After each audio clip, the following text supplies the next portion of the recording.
अरे ही खून अभियो है बा, ना शौक बदलल बा ना जुनून।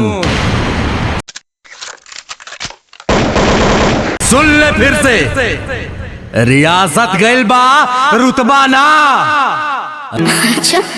रौबा खौफ आज भी उहै बा। हई भोजपुरिया डरिला खाली बाप से, साँच खाती लौट जाई केहू के बाप से।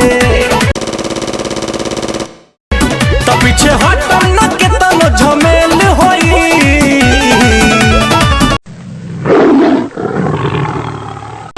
आज जेल होई काल बेल होई। यही नहीं, अभी और सुनिए।